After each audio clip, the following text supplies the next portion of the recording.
Good to see people of God in the presence of God.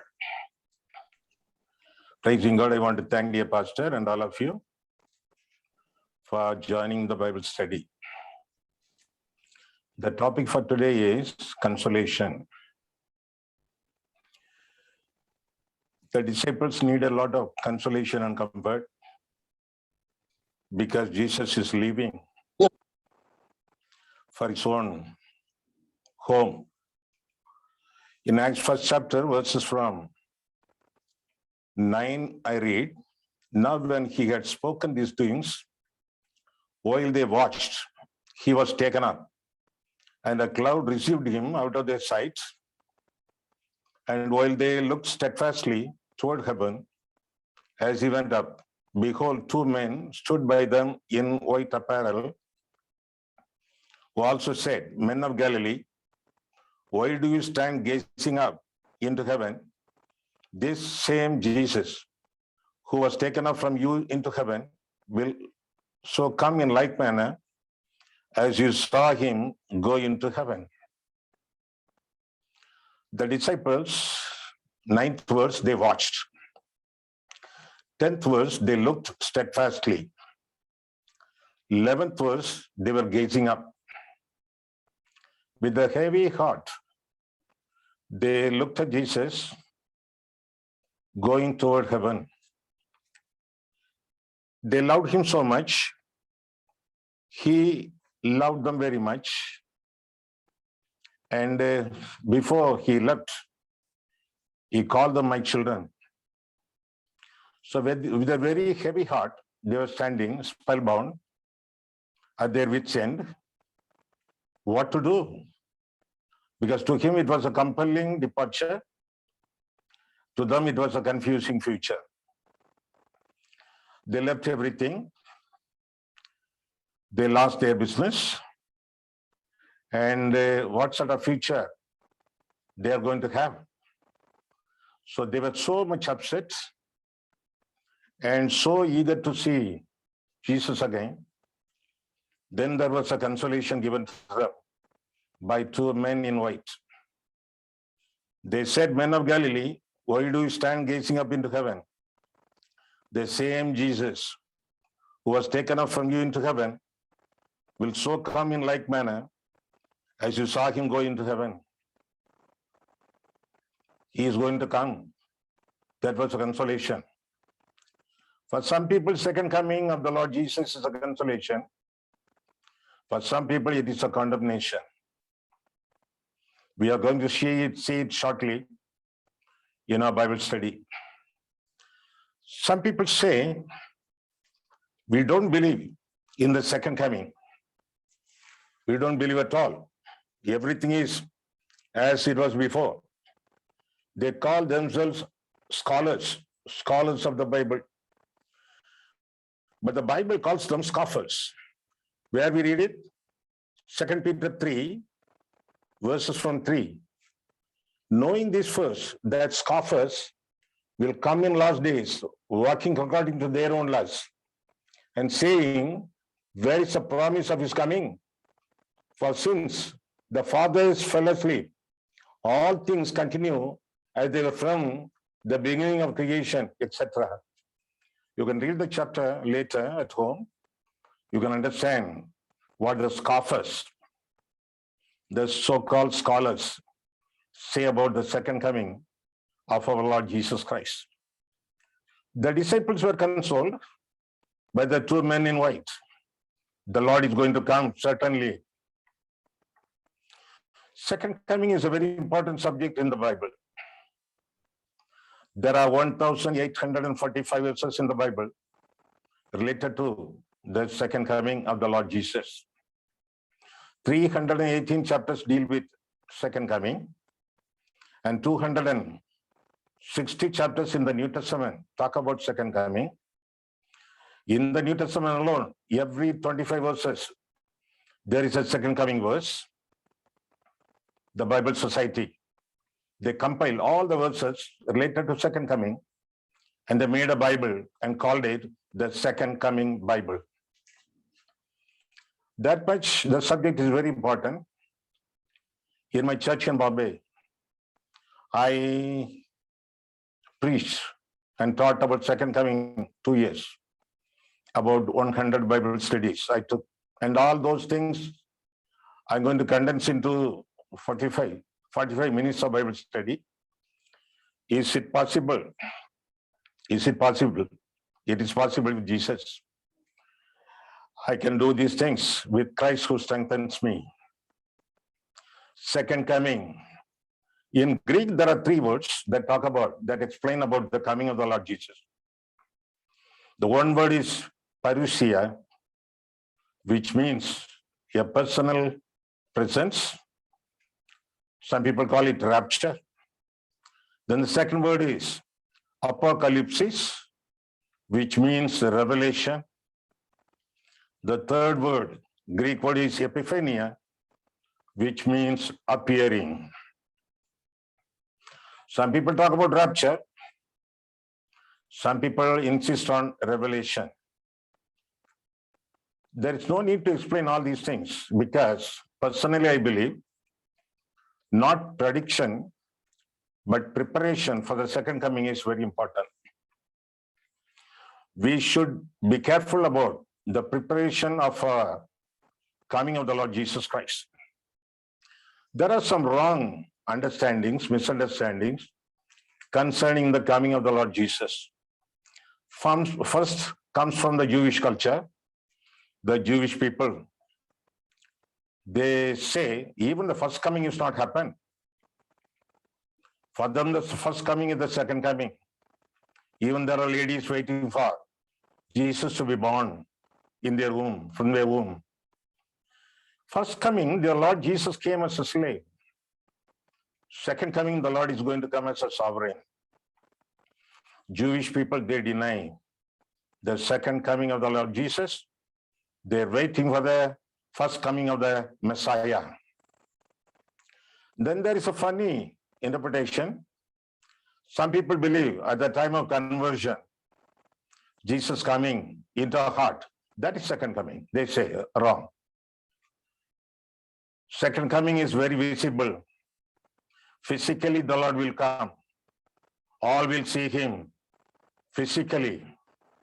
Some people, they say, when the Lord Jesus comes back,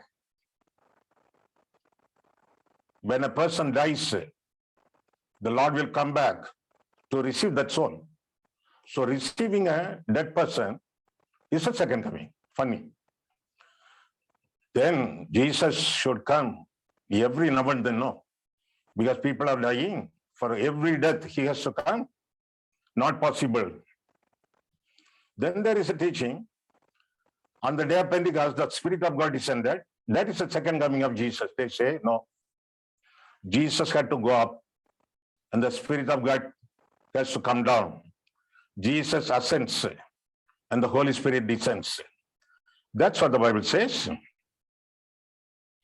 Jehovah Witnesses, they say second coming has already happened in the year 1914. No, not yet. There are some wrong predictions also from outsiders and also insiders.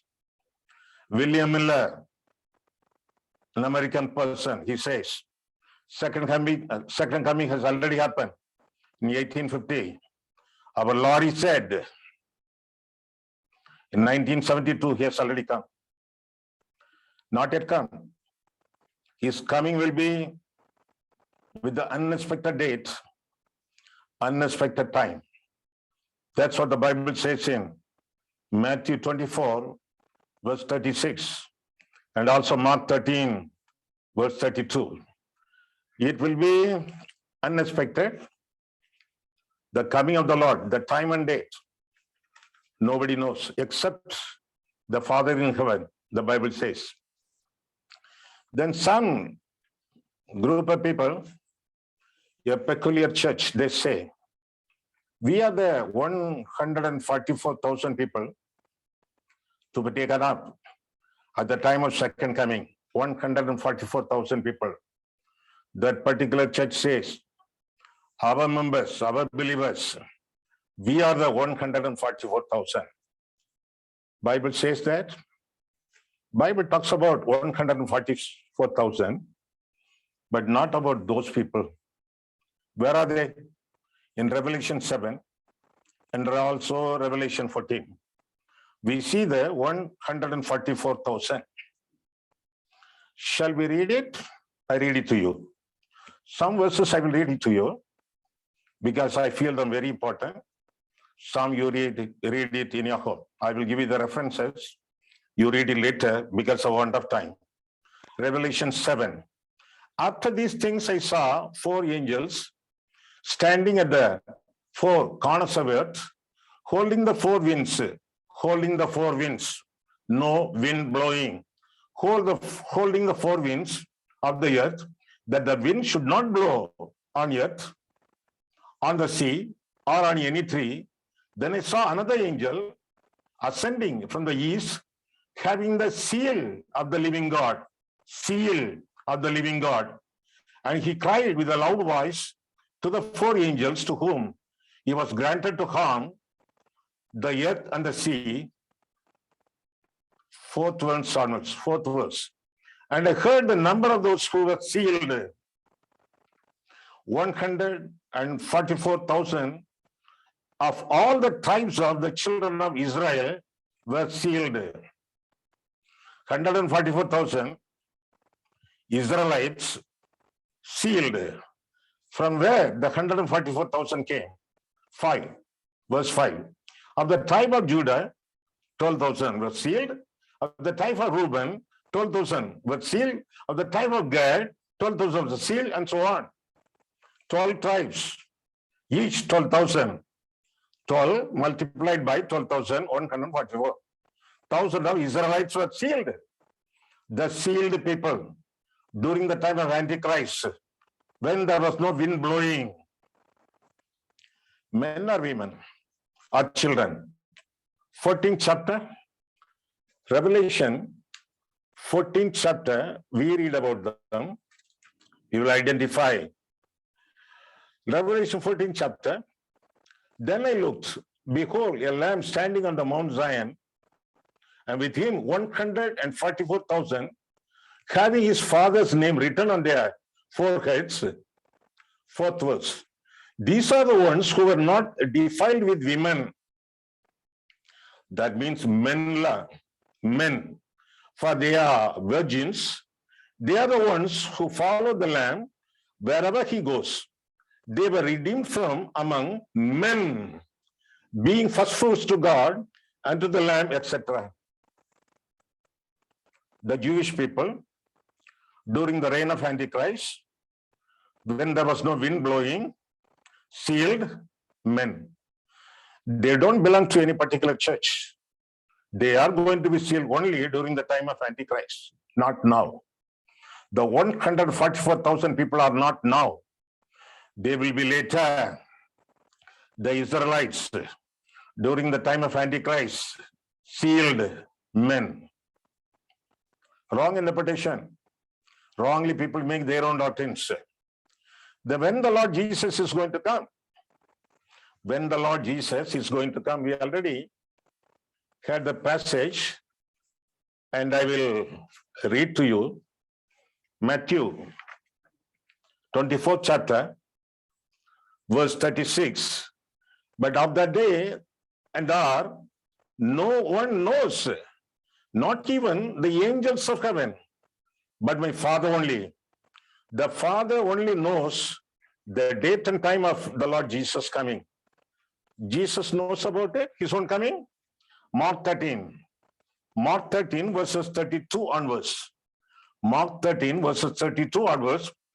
I believe you are taking notes, because your notes are going to be a blessing to you later, and your family and your friends, because you are going to tell others about the study that you are having now, and also you are sending messages through WhatsApp also, and also the pastor will be sending the YouTube later, and also tidbit messages here and there.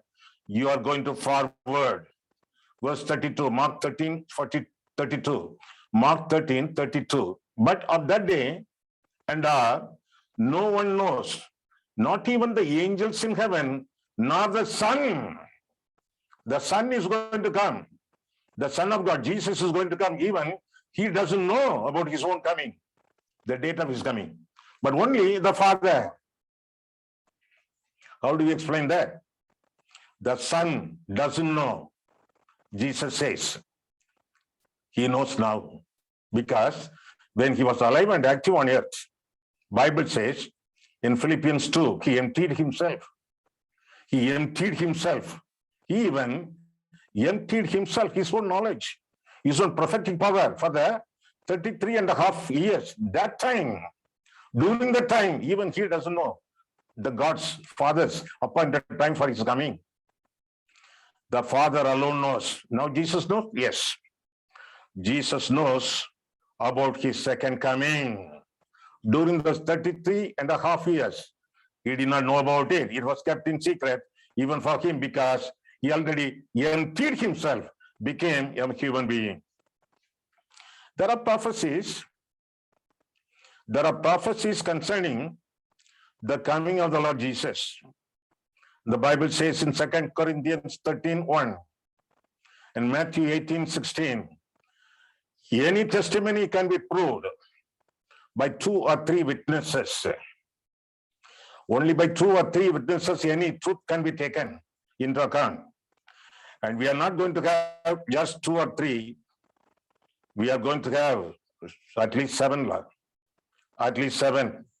Before the flood, before the law and the prophecy came into being, before the flood, Enoch, he prophesied concerning the coming of the Lord Jesus Christ, where it says in the epistle of Jude, 14 and 15 verses. Jude 14 and 15. Pastor, what is the chapter number? There is no chapter, there is only one chapter. Jude 14 and 15.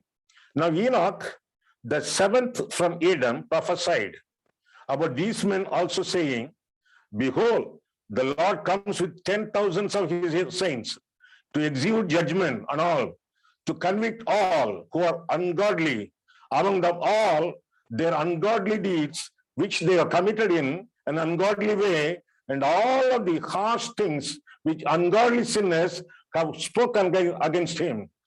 Ungodly people, in order to judge them, Enoch says, the Lord is going to come. Then the law says, what is law? First 5 books of the Bible, Genesis to Deuteronomy, is called law. There we read a reference, Deuteronomy 33, verse 26. There is no one like God of Jeshurun, who rides the heavens to help you in his excellency on the clouds. The Lord is going to come in clouds. The prophets say concerning the coming of the Lord Jesus Christ. The book of Daniel, 7th chapter, Daniel 7:13. As I was watching in the night visions, and behold, one like the Son of Man coming with the clouds of heaven. He came to the Ancient of Days, and they brought him near before him, etc. The prophets say, and the angels said what they said. Gabriel said to Mary, he is going to come as a king. Upon his shoulder, the kingdom will be. Then the 2 men in the white, just now we read, Acts 1:11, they said, the Lord is going to come. The apostles said, not only 12 apostles, there are more. Even Paul is an apostle, Titus is an apostle, and so many apostles. The Bible says, nearly 25, the Bible mentions. They all proclaim, especially 2 Peter 1:16, 3rd chapter 9th verse, which you will read later. James 5 verses 7 and 8, the apostles testify concerning the coming of the Lord. In John's vision, John had a vision in Patmos, the island. He had a vision concerning the coming of the Lord in clouds. Revelation 1:7, Jesus himself said, behold, I am coming quickly. He didn't say, behold, I come. He says, behold, I am coming quickly, several times in the book of Revelation. Last chapters, several times, behold, I am coming. In the present continuous, he says. That means his coming is already commenced.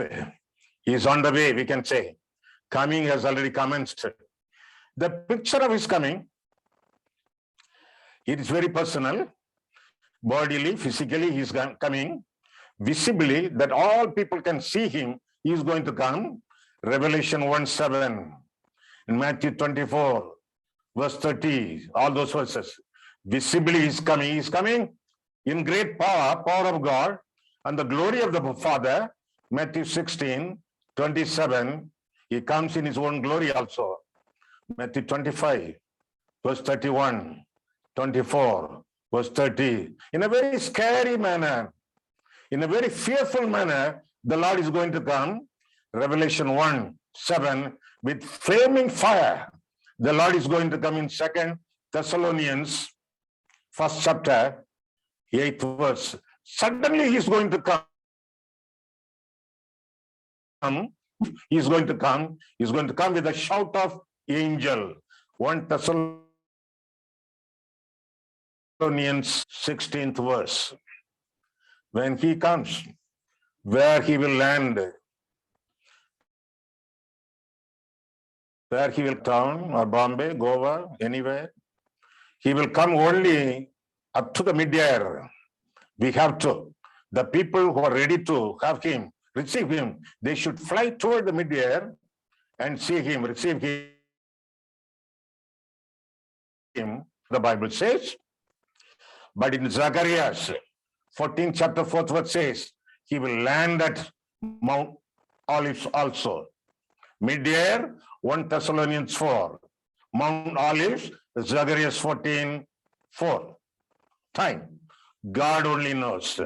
Now Jesus also knows, because he was limited and he emptied himself when he was a son of man. He did not know about it. It was not revealed to him. Now, as God the Father Almighty, he knows about his own coming.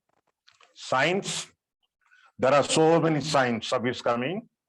So many, more than 50, the Bible records. We are not going to read everything. I will read to you a few. One from 2 Timothy 3rd chapter, verses 1 to 7, that lists at least 25 signs of his coming, most of which are very evident today. What are they? Perilous times, men loving themselves, covetousness, boasters, proud people, blasphemous, etc. Then there are some other references also in the Bible. Matthew 24, verses 5 to 7. Matthew 24.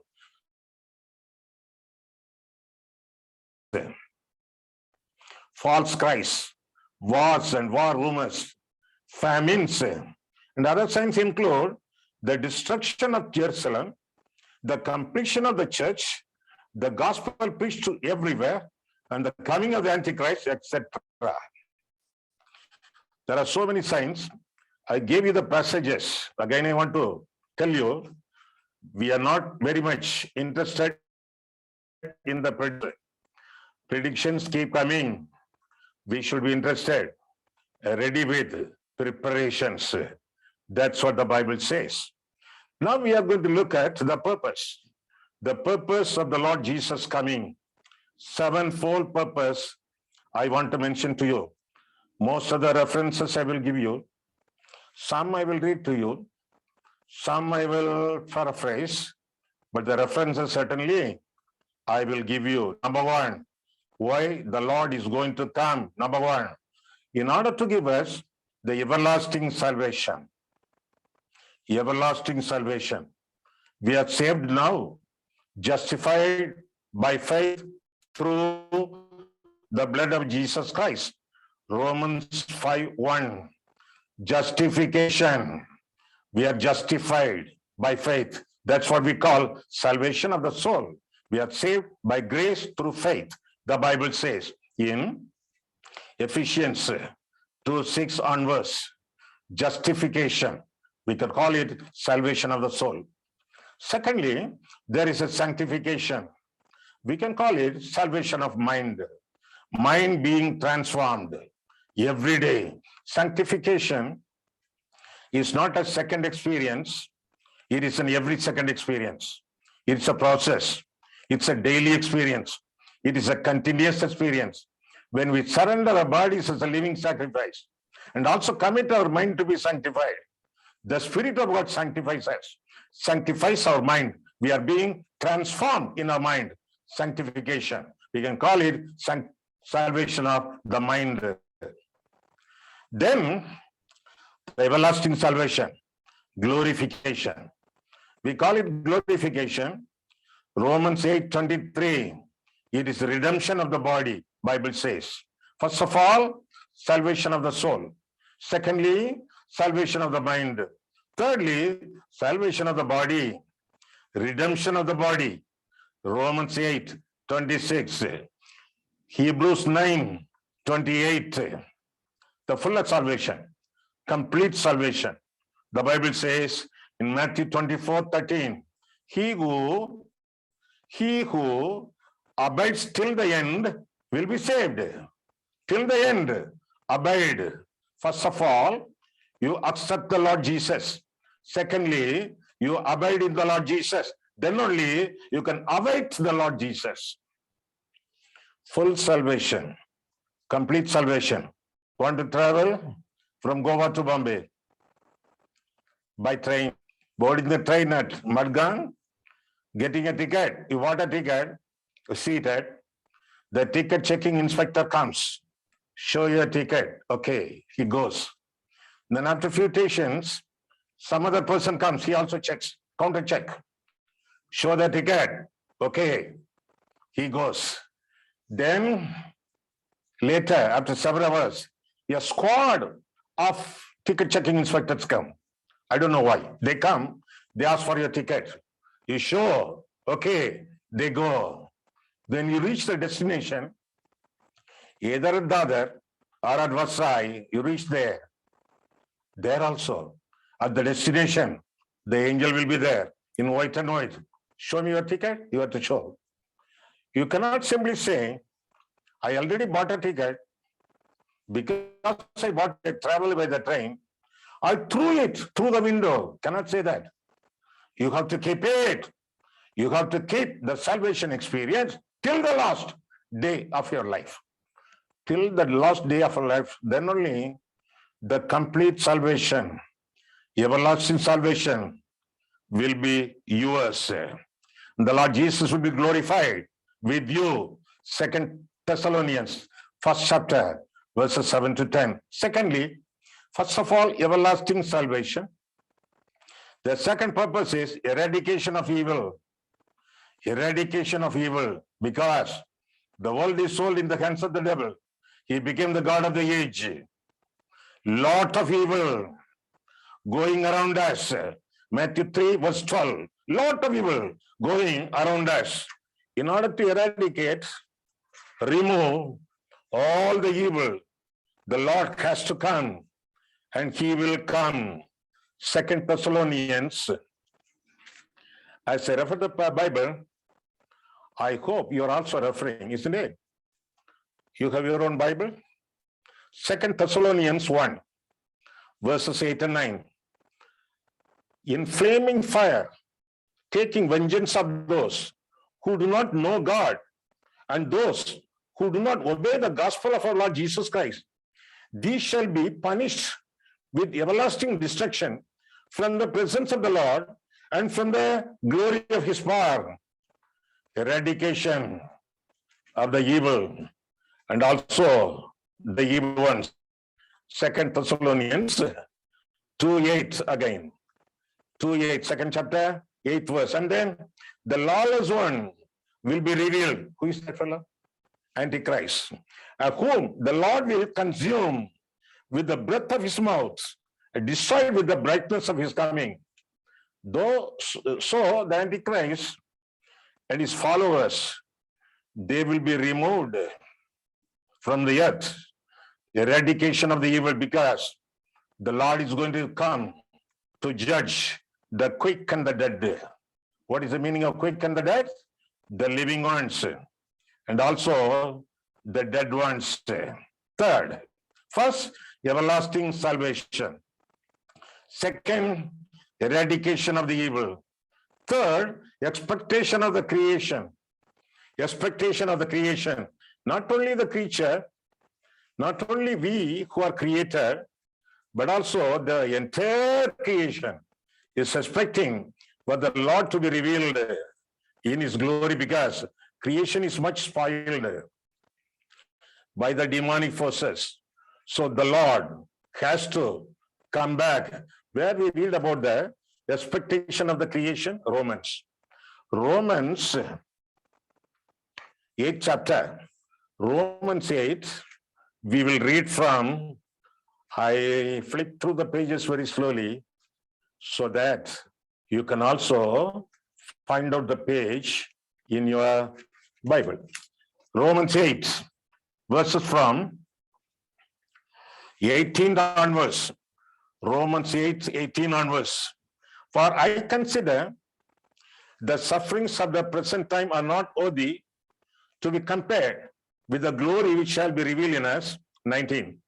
For the earnest expectation of the creation eagerly waits for the revealing of the sons of God. 20. For the creation was subjected to futility, not willingly, but because of him who subjected it in hope. 21. Because the creation itself also will be delivered from the bondage of the corruption into the glorious liberty of the children of God. 24. For we were saved in this hope, but hope that is seen is not hope. For why does one still hope for what he sees? See the 23rd verse that talks about the redemption of the body. Not only that, but we also who have first fruits of the Spirit, even we ourselves, grown within ourselves, eagerly waiting for the adoption, the redemption of the body. That's what we talked about as glorification. Glorification. So expectation of the creation, because the creation is already spoiled, defiled, in order that new heaven and new earth ought to be created, the Lord has to come completely cleanse the creation already he has made, and he is to make new heaven and new earth. Fourth, first of all, everlasting salvation. Why I am repeating the points again and again? Because you should not miss any point. You are taking notes, for your sake. First of all, everlasting salvation. Secondly, eradication of evil. Thirdly, expectation of creation. Pastor, whenever you teach, all the subpoints you are giving in alliteration. How, Pastor? Thesaurus. Consult thesaurus, a sort of dictionary which talks about antonyms and synonyms. Fourth, evangelization of the world. Evangelization of the world. The whole world has to be evangelized. The whole world should know the Lord Jesus Christ and his salvation, because he is coming to judge the quick and the dead. The whole earth should be evangelized. We should preach the gospel to the perishing masses. People are going to be perished if they do not know the gospel, if they don't accept the gospel, because it is God's will for everyone to get saved and also come to the knowledge of the truth. 1 Timothy, 2nd chapter, verses 4 onwards. Then 2 Timothy 4th chapter, verses from 1 onwards, whether there is a season or unseason, preach the gospel. That's what the Bible says. And Paul says, woe unto me if I don't preach the gospel. Evangelization of the world. Unfortunately, our church has become a football ground. 11 people are playing. 11,000 are just spectators. There is no place for a spectator in the church. Everybody should be a participator. Everybody should be a participator. Everybody has a role to play in the church. Preach the gospel. 11 people are playing. 11,000 are just. You should not be a spectator. You should be a participator in your church. What's that? When you preach like that, no, you are a person called of God, called by God. But we don't have any call, you know. Our pastor is called. There are so many preachers coming and going. They are called. Our pastors in our churches, they are called. But we are lay people, no. We are not called. If you say you are not called, that means you are not committed. The committed ones are called out once. That's what the Bible says. If we say you don't have a call, that means you are not committed. How? 1 Peter, 2nd chapter, 9th verse. You are called out of darkness, sin. You are called out of darkness into marvelous light, Jesus. You are called out of darkness into marvelous light in order to proclaim his goodness, gospel. You are a chosen generation, a royal priesthood, a holy nation, and the people that belongs to God. A called out community. The church is a called out community. Why? To preach the gospel with the missionary motive. In your life, you should live in this world because not everyone is going to be saved. Many will be lost. According to Matthew 7, only very few will find the way to life. Few will find the way to life. Then how many will enter into the life? We don't know. Many will go by the way, wider gate, towards destruction. Most will be lost. Not all will be saved. Many expecting to be saved and go to heaven will be lost. Bible says. That day, they will pray to me. Jesus says, Lord, Lord, we prophesied in your name. We cast out demons in your name. We heal the sick in your name. We worked wonders in your name. All those things we performed in your name. We are Christians, you know. Jesus says to them, depart from me, you evildoers. I do not know you. They are Christians, nominal. They are gifted. Every gift of the Spirit they exercised in the name of Jesus, but without building God's kingdom. They built their own kingdoms around themselves. Without glorifying God's name, they glorify their own names. They are busy building in their own missions, not the kingdom of God. Get lost, Jesus says. Not all will be saved. Many will be lost. Most people expecting to be saved and go to heaven, they will be lost. After death, there is no chance to be saved. After your last day, there is no chance to be saved because the Bible says in Hebrews 9:27, it is appointed to all men once to die, then there is judgment. It is appointed to all men once to die, then there is purgatory. No purgatory. Today, thou shalt be with me in purgatory. No purgatory. Paradise. Once to die, then there is judgment. The Bible says, maybe today is the last chance for you to be saved. Why don't you repent from your sin, turning away from sin and turn to God. Confess your sin. Come to Jesus Christ and be cleansed by the blood of the Lord Jesus, that you may belong to the family of God, body of Christ. God bless you so abundantly if you make your decision right away, right now. Fifthly, eschatology to be fulfilled. Eschatology, what's eschatology? End times, last times, the last time prophecies should be fulfilled. There are so many prophecies I already mentioned to you in the introduction, from Enoch to the angels, I informed you, but the Jewish culture, the Jewish people still expecting the Messiah to be born. I want to point out certain verses from 2 Peter 3rd chapter, 2 Peter 3rd chapter, verses from 9 onwards. Already I opened the chapter to you.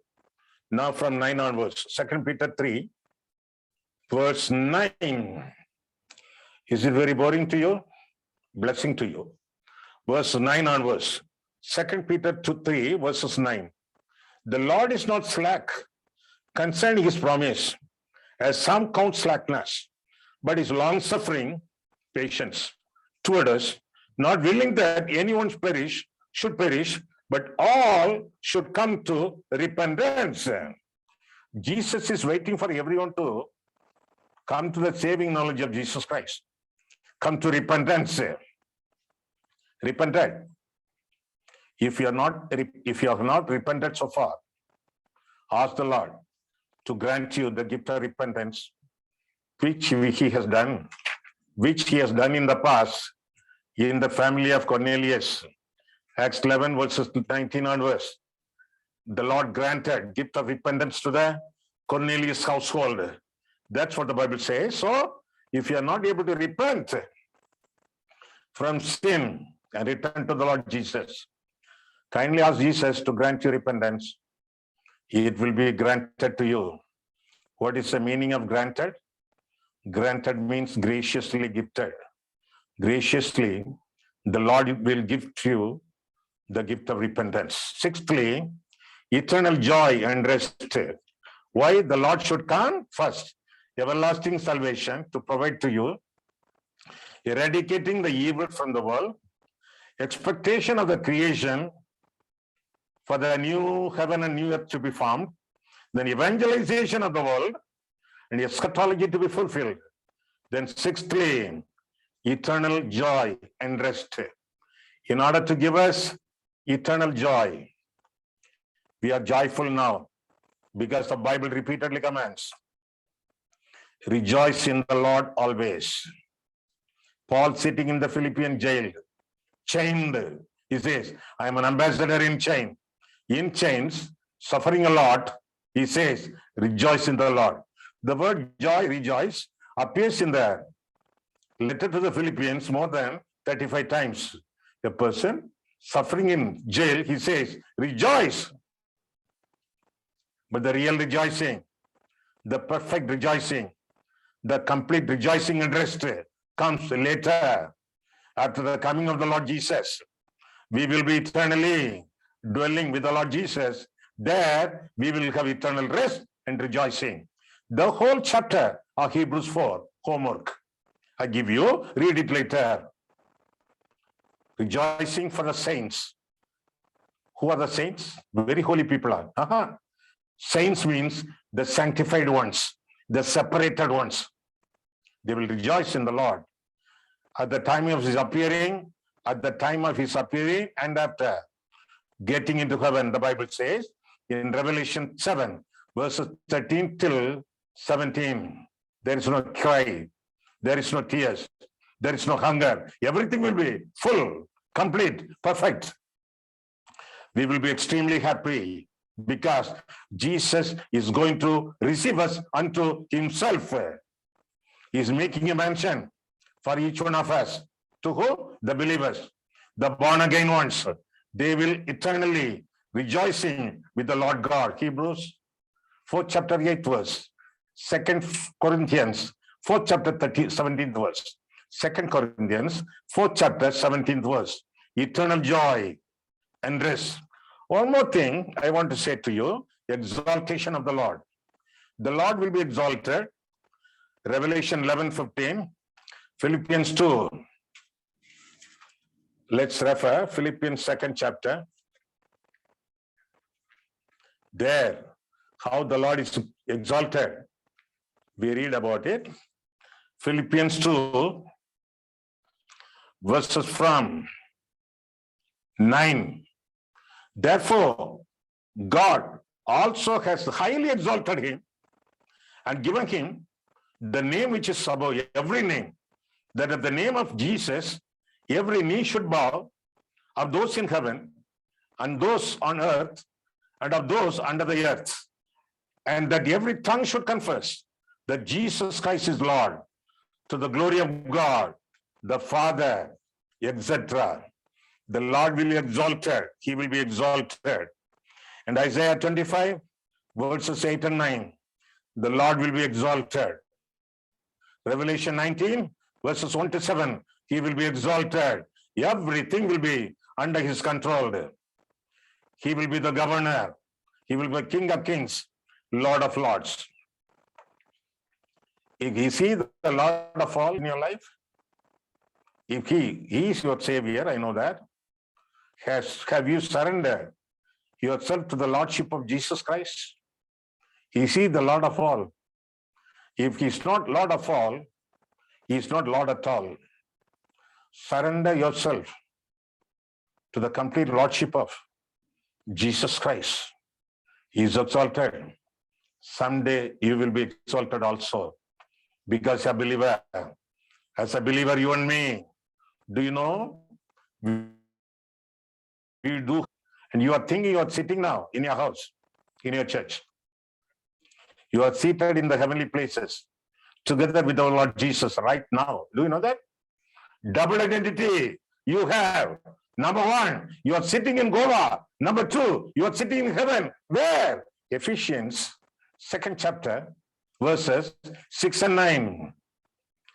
God has raised us together with our Lord Jesus Christ and made us sit, not will make us sit. No, already made us sit in the heavenly places together with our Lord Jesus Christ.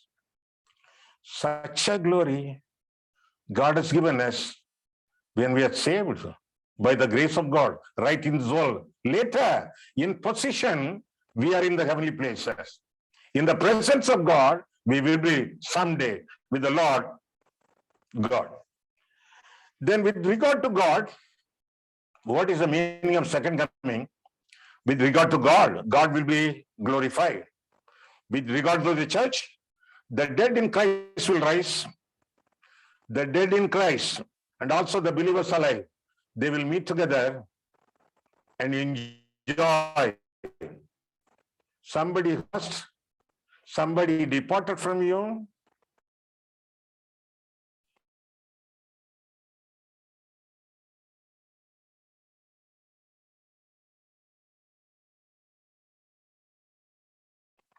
When you have the eternal life, Jesus in your heart, you will go into the eternal place, eternal life someday. There, you will see all the people, the departed ones, the dear ones, the dead in Christ. You will see them and you will enjoy their life even in heaven.